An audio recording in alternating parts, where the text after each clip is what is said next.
I'm Managing Editor Vincent McCory. Welcome to Africa 54. Here's what's coming up.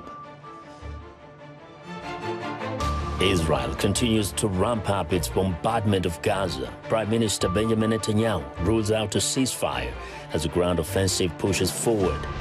Britain's King Charles begins a 4-day state visit to Kenya, during which he plans to acknowledge painful aspects of decades of colonial rule. And in our health report, millions living in Africa's Sahel region need humanitarian assistance and protection. We'll speak with a former UN director. All that and much more coming up on today's Africa 54.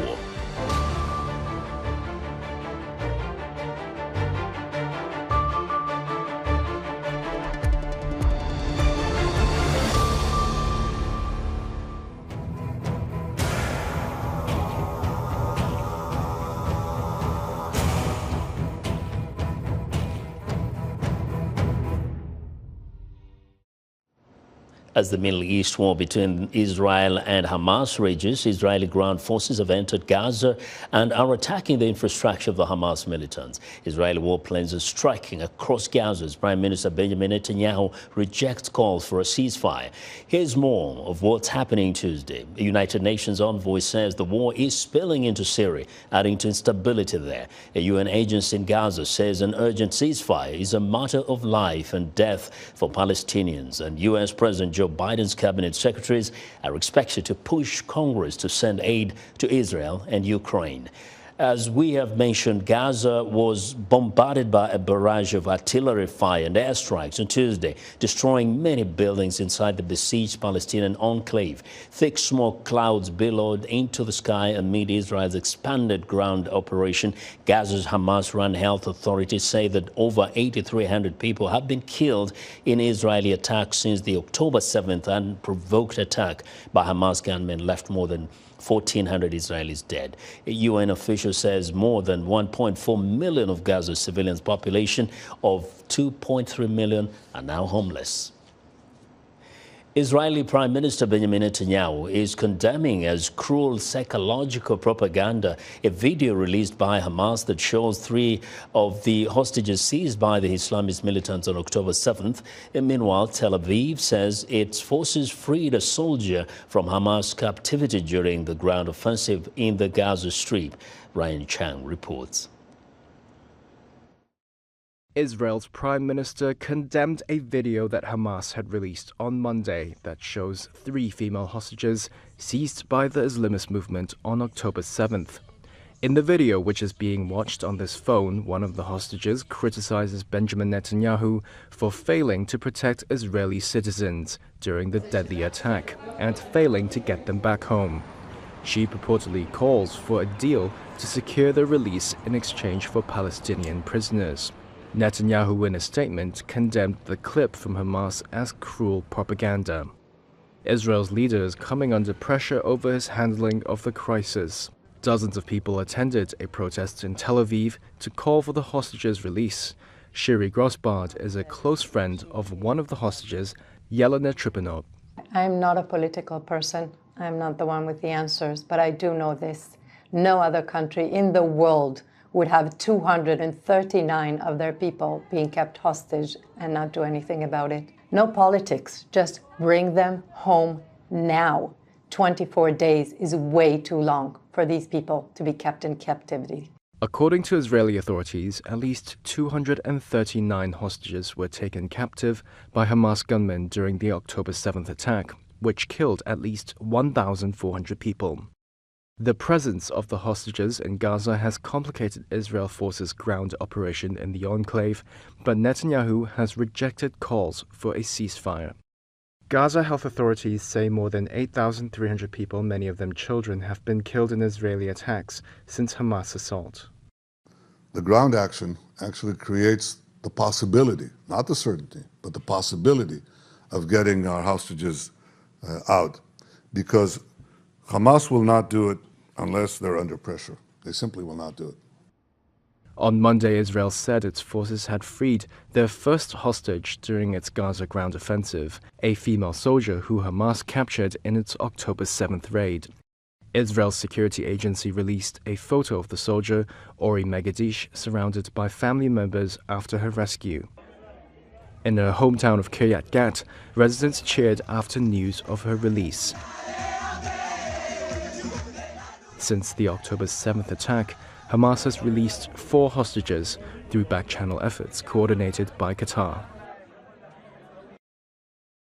That was Ryan Chang of Reuters reporting.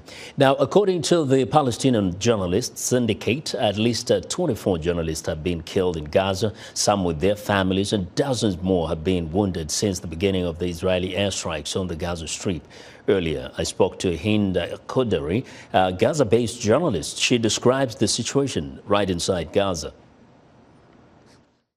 What I'm witnessing every single day for the past 25 days is something I never imagined I'm going to witness. It's something I never thought I would ever witness. I saw massive destruction. I saw my whole complete neighborhood flattened to the ground. I saw endless bodies scattered, shattered. I saw babies crying, babies killed. I saw stuff that I can't till now believe I'm witnessing and reporting every single day. It's very overwhelming what we're experiencing. It's very overwhelming what we're going through, but at the same time, we need to report all of this, and this is what's keeping me reporting. And there has been a whole target for 24 apartments in Nusayrat in the south of Gaza Strip without any warning and without any alert. And all of these people are now under the rubble. So we have been seeing massive killings every single minute in the Gaza Strip. That was Hind Koderi reporting from Gaza. Israeli troops are battling Hamas militants and attacking underground compound as they concentrate on northern Gaza. An estimated 800,000 Palestinians have fled south. Hundreds of thousands are sheltering in packed United Nations-run schools turned shelters or in hospitals alongside thousands of wounded patients. For more on the war, correspondent Jan Bosha joins us live from East Jerusalem. Good evening, Jan. First, give us a sense of today's activities at the location where you've been. Good evening.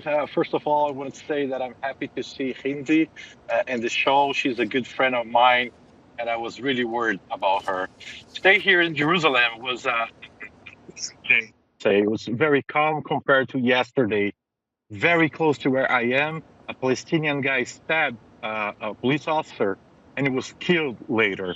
There were a lot of tension in this area, but now today things are relatively calm here in Jerusalem. Now, we cannot say the same about the situation in Gaza, of course, and in the West Bank, where there's a lot of tension there right now. Yeah, and actually we talked about how these violence in the south is affecting the West Bank. How bad are things at the moment? Well, there's a lot of tension there. There's a lot of violence as well. Israeli forces are storming refugee camps almost on a daily basis, trying to arrest suspects linked to Hamas. Usually we see confrontation in these incursions, and in the last weeks, we saw a lot of Palestinians being killed. So far, more than 120 Palestinians were killed in the West Bank. This is the deadliest year in 15 years, according to UN. Everybody's there. It's really, really, there's a lot of intensity, if I can say that. Both the Palestinians, but also the Israeli soldiers, the Jewish settlers that live there. Everybody's in this state of urgency and this state of tension right now in the West Bank. And we'll keep monitoring that. Thanks a lot, Jan. Correspondent Jan Bosha reporting live from East Jerusalem. Now, as Israel expands its ground incursion into Gaza, the military says it killed dozens of Hamas militants overnight into Tuesday. The incursion comes as the humanitarian crisis in Gaza deepens. Linda Gradstein reports from Jerusalem. Israeli tanks and troops pushed further into the northern Gaza Strip overnight Sunday, reaching the outskirts of densely populated Gaza City as Israel continued its unrelenting airstrikes on Gaza. Israel said it killed dozens of Hamas terrorists who had barricaded themselves inside buildings. Israeli military chief of staff Herzi Halevi met troops on the front line. אנחנו במלחמה, אתם מבינים את זה מהיום הראשון. זה יהיה תהליך ארוך, ואנחנו עכשיו בשלב שאנחנו פוגעים חזק באויב גם בפנים, בכניסה לתוך רצועת עזה. The expanded Israeli incursion came amid a growing humanitarian crisis in the Gaza Strip. The Palestinian Health Ministry said the death toll since the Israeli airstrikes began more than 3 weeks ago passed 8,300, more than half of them women and children. Officials from humanitarian organizations say that Israel must allow more aid into Gaza. There should not be any impediment to humanitarian relief supplies going to children, to women and men, civilians. They are innocent. They have rights under international humanitarian law. These rights are part of customary international law. These rights are part of the Geneva Conventions. Israel says that it is allowing humanitarian aid into southern Gaza, where it has warned more than 1 million Palestinians to flee to. Meanwhile, the Israeli army says that Hamas is diverting aid and fuel and using hospitals as command centers instead of safe zones for civilians. Hamas has turned hospitals into command and control centers and hideouts for Hamas terrorists and commanders. Additionally, I can confirm that according to the intelligence we have in our hands, there is fuel in hospitals in Gaza. While most Israelis support the ground incursion and the state's goals of eradicating Hamas, the families of the more than 230 Israelis taken hostage worry that the ground invasion could endanger the hostages. Israeli Defense Minister Yoav Gallant met with the families and assured them that increased military pressure on Hamas was the only chance for getting the hostages released. But the son of Canadian-Israeli peace activist Vivian Silver, believed to be a hostage in Gaza, disagrees with this approach. Soldiers are not surgeons. They can't save one person from I don't think it works like that. War is chaotic, and also from the side of Hamas, that they took the prisoners as leverage, and if they lose that leverage, then they don't have use for them anymore. So it seems to me that she is more at risk. Israeli officials say they expect the war in Gaza to continue for several months. Linda Gradstein, VOA News, Jerusalem. A U.S. Navy destroyer in the Red Sea earlier this month intercepted 3 cruise missiles and several drones launched toward Israel by the Houthis, who control much of northern Yemen, including its capital, Sana'a. Mysterious projectiles have also struck inside Egypt near the Israeli border. For more on the activity of U.S. forces in the Middle East, let's go live to VOA Pentagon correspondent Carla Babb. Carla, what can you tell us about the attacks and the U.S. airstrikes in nearby Syria? Well, there have been near daily attacks on U.S. forces in Iraq and Syria in recent days, and the attacks keep on coming. I've been told by officials there have now been 25 attacks using one-way attack drones or rockets on these troops, and unfortunately, 5 of these attacks, I'm told, have happened in the last 48 hours or so. The good news is officials say that no one has been hurt in these recent attacks, and there has been no damage in recent attacks. But if you look back on the total sum of these attacks, in the earlier attacks that happened, there were several people wounded. 17 U.S. service members, I'm told, in Iraq have been wounded in these attacks, and 4 were wounded in Syria. And then, as we've reported before, there was a U.S. contractor who was sheltering in place when there was an attack that was thought to be coming on a base in Iraq. That contractor was killed at that time. So what has been the reaction from the U.S.? Well, the U.S. has responded in recent days. They decided that they would have what they call self-defense strikes. They chose 2 locations in Syria. One was a weapons storage facility. The other was an ammunition facility. And they used an F-15, 2 F-16s to shoot down precision munitions on those facilities. They say that they were successful attacks. There were no casualties in those attacks. And as Secretary of Defense Lloyd Austin said today, the U.S. remains ready to and will not further hesitate to protect its people in the Middle East in the future if needed. Well, Carla, thank you very much. As always, excellent reporting. VOA Pentagon correspondent Carla Babb.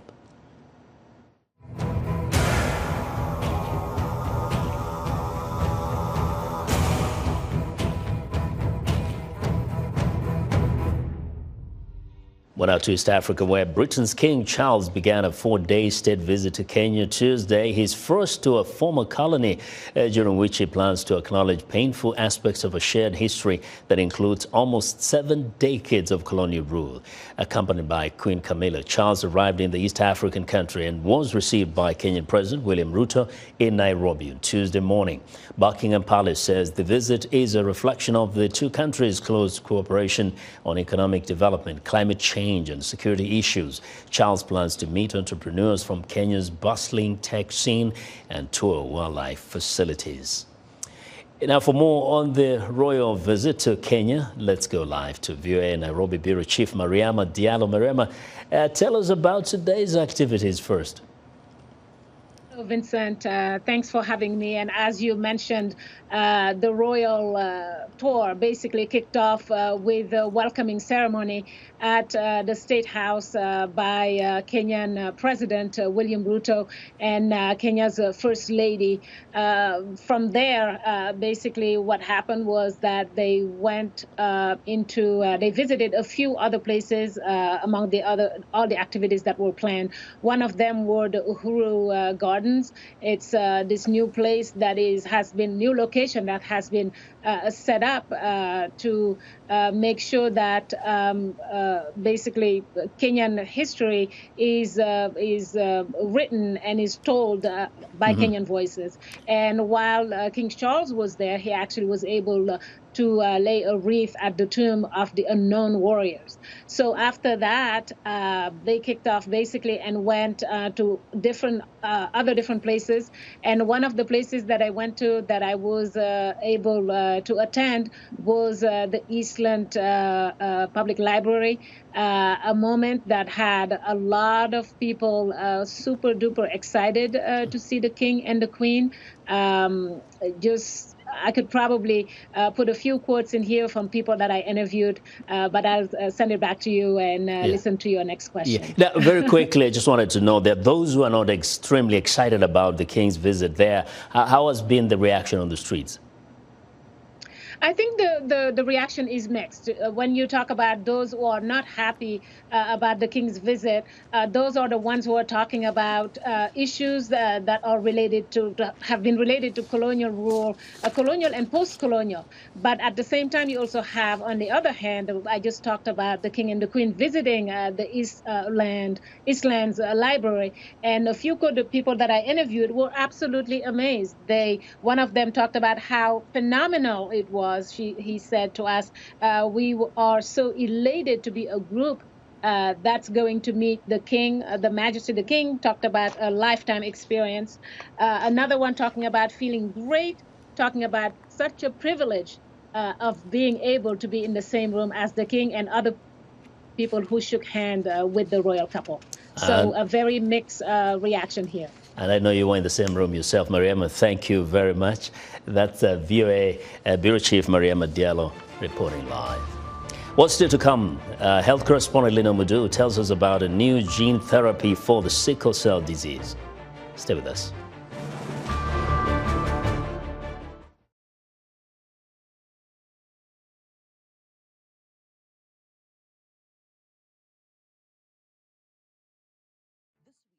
Special edition of Straight Talk Africa. We're examining the escalating war between Israel and Hamas. Israeli military forces are pushing deeper into Gaza. Palestinians seeking shelter from intensifying airstrikes are facing blackouts, lack of food, clean water, and adequate medical care. Join me, Heidi Adams, and my guests as we discuss the deepening crisis in the Israel-Hamas war.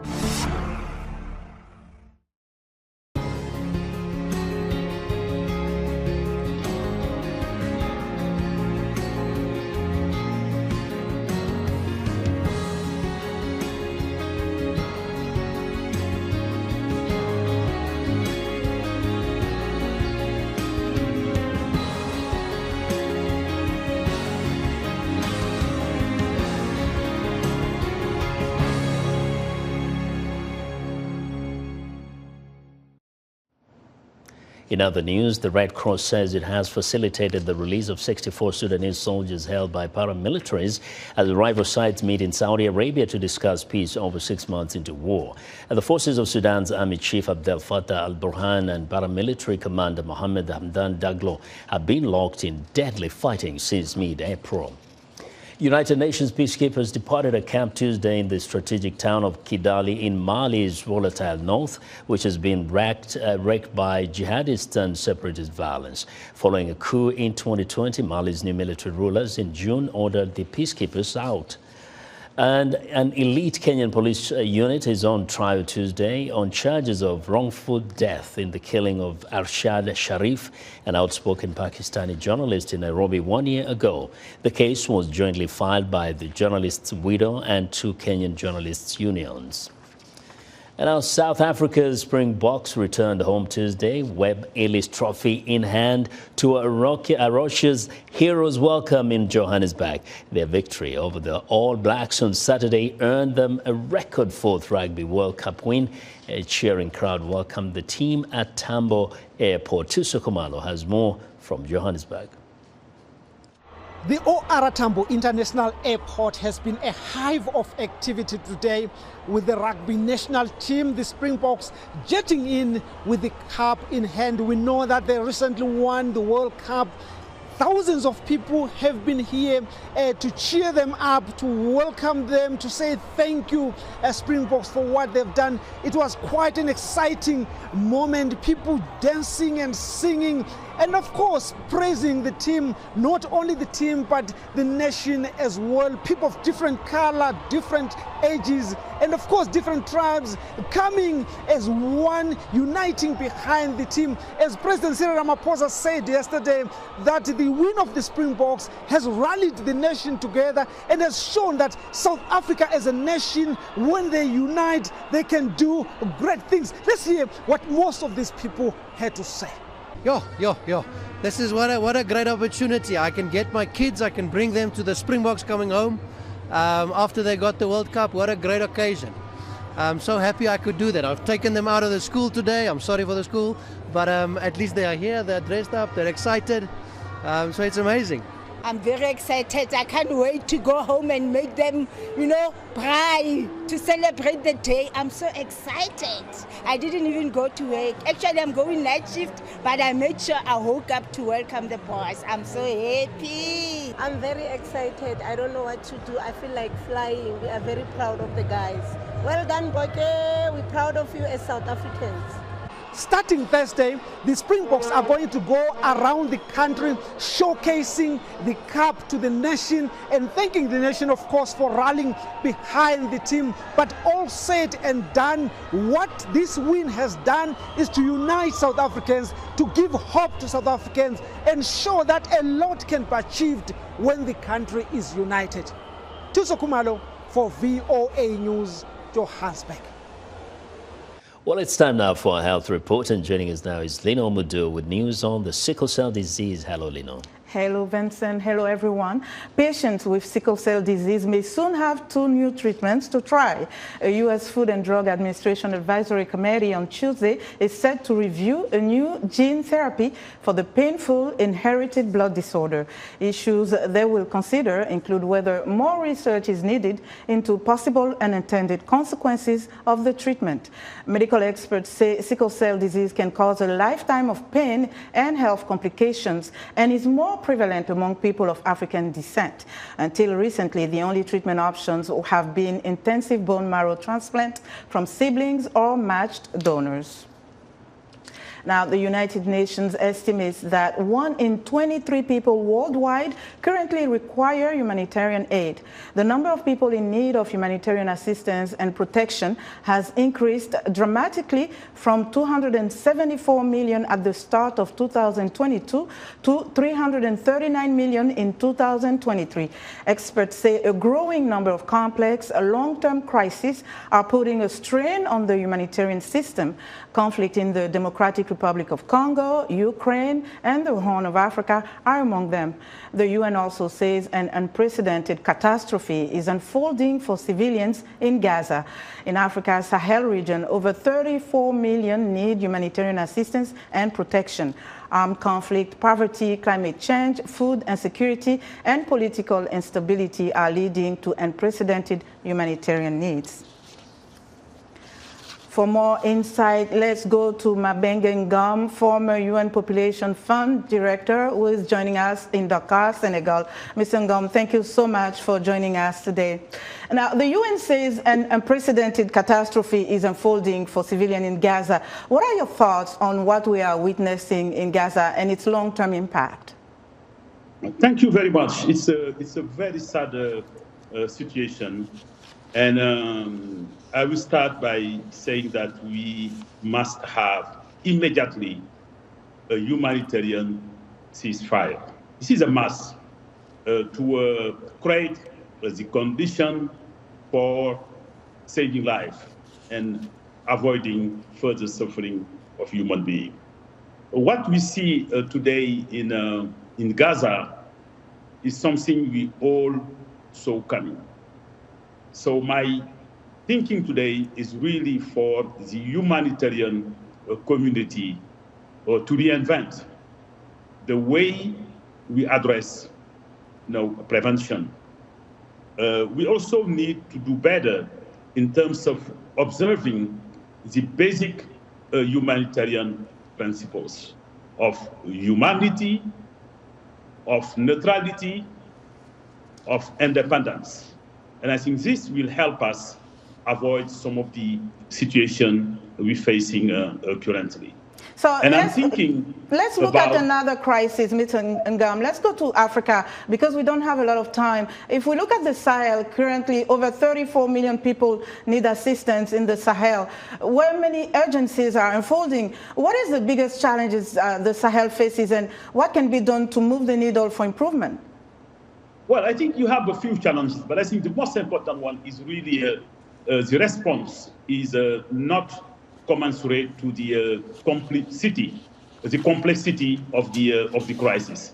Second, there is a tendency to have several types of intervention, not consistent and very often of small scale, not able to change the situation. And the third issue is really the fact that most of the action being developed currently are more about responding to the symptom of the issues rather than investing in the long-term aspect of the crisis, dealing with the root cause of the crisis, working together in partnership, especially doing it with the right level of independence and the right level of engagement of local communities. Okay, Mr. Ngom, we have to leave it there, unfortunately. Thank you so much for joining us today. That was Mr. Mabenge Ngom joining us. I'm Linor Moudou, and to find out more, find me on Twitter, or X, rather, formerly known as Twitter.